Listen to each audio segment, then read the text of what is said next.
એટલે 18/5 પહેલાં શનિ રાહુ અને પંચગ્રહી યોગ છે એ શાપિત દોષ થાય છે.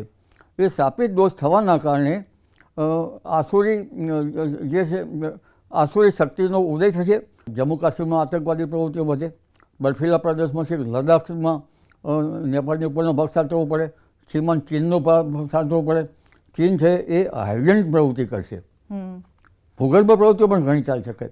અને પાકિસ્તાન અને અફઘાનિસ્તાનમાં અંદર બંધ થશે. પણ આ બોર્ડર પણ આપણે સાચવવું પડશે. એટલે સીમાઓ સાચવવાનું 2025નું વર્ષ રહેશે, કારણ કે ઘર્ષણ સીમાઓમાં થતા રહે છે. તારીખ 29 માર્ચ 2025થી શનિ મીન રાશિમાં આવ્યો હતો અને શનિ મીન રાશિમાં આવતા પંચગ્રહ યોગ બનતો હતો. ત્યારબાદ તારીખ 11/4 પણ ગ્રહો ખરાબ થતા હતા, નિષ્ઠ ગ્રહો હતા. અને હવે તારીખ 27/4/2025માં પણ ગ્રહો નિષ્ઠ બની રહ્યા છે. અને તારીખ 19/5 પણ સુધીમાં આ 1 મહિનો હજુ ગ્રહો ખરાબ છે.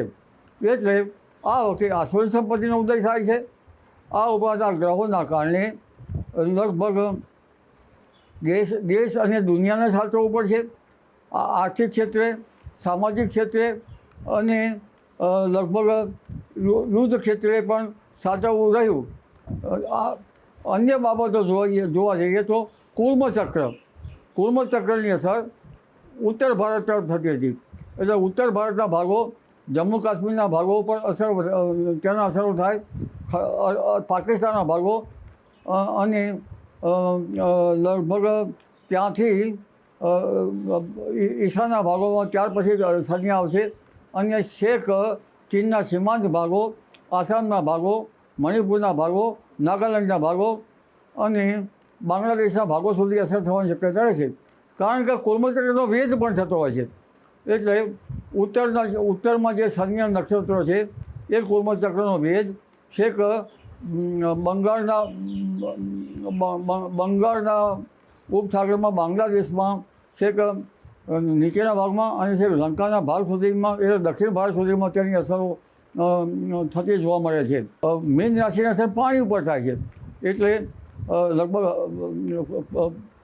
પંજાબ, કેટલાક હરિયાણા ભાગો, હસ્તિનાપુર, કુરુક્ષેત્રના ભાગો તો છે, નવી દિલ્હીના ભાગો પર ક્યારેક સાચવવું રહ્યું, પણ દક્ષિણ પશ્ચિમ ભાગો પણ સાચવવા રહ્યા. અને કેન્દ્ર સરકારે સાચવવું રહ્યું એ પર્યાપ્ત નથી. ગુજરાત સરકારે પણ સાચવવું રહ્યું, કારણ કે મીન રાશિની અસર પાણી ઉપર થતી હોય છે. એટલે ઘણી વખત પાણીના બંધોમાંથી પાણી અટકાવવાનું થઈ શકે. ઘણી વખત બંધો તૂટવાનું થઈ શકે. ઘણી વખત જે બંધો જે છે એ કેટલાક પરરાષ્ટ્રો એ બંધોમાં પાણીનો પ્રવાહ બીજા વાર્તા જોવામાં રહી શકે. પાણી ઉપર ક્યારેક બીજા બંધો બાંધી થઈ શકે. એટલે પાણીજન્ય બાબતો આ વખતે વધારે થઈ શકે. આવનારા વર્ષોમાં એની અસર ઈશાન ભાગોમાં થશે. એટલે માત્ર એના વેદ જોવા જતાં આપણા જે આપણો સાગર, સુઈગામના ભાગો, કચ્છના સીમાવર્તી ભાગો, બલુચિસ્તાનના ડુંગરાળ ભાગો અને જમ્મુ કાશ્મીરના ઉત્તર ભારતના ભાગો, છેક મણિપુરના, આસામ, નાગાલેન્ડના ભાગો અને બાંગ્લાદેશના ભાગો અને એનો વેદ લેવા જતાં છેક દક્ષિણ ભારતના ભાગો, પશ્ચિમ દક્ષિણ ભારતના ભાગો પણ આ ગ્રહોના કારણે સાચવવા રહ્યા. ઓગસ્ટ માસમાં પણ કેટલીક ઘટનાઓ બનવાની છે, પણ એ ઘટનાઓમાં હડતાલો, આંદોલનો વગેરેની શક્યતા વધી જાય છે. જ્યારે માછલીઓની હલચલ જમીન ઉપર થવા માંડે ત્યારે દરિયાઈ ઘાત આવી શકે, એ સ્વાભાવિક ઘટના છે.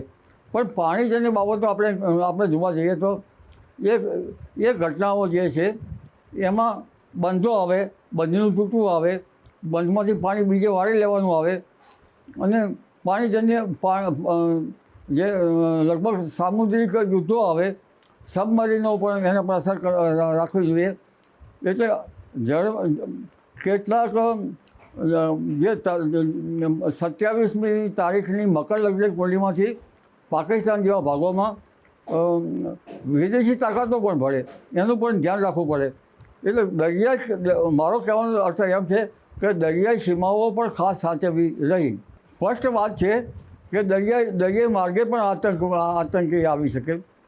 અને જે ડુંગરાળ વિસ્તાર છે, બલુચિસ્તાન, હારમાળા કુંભ રાશિની અસર જે છે એ ખડકાળ પ્રદેશ ઉપર છે.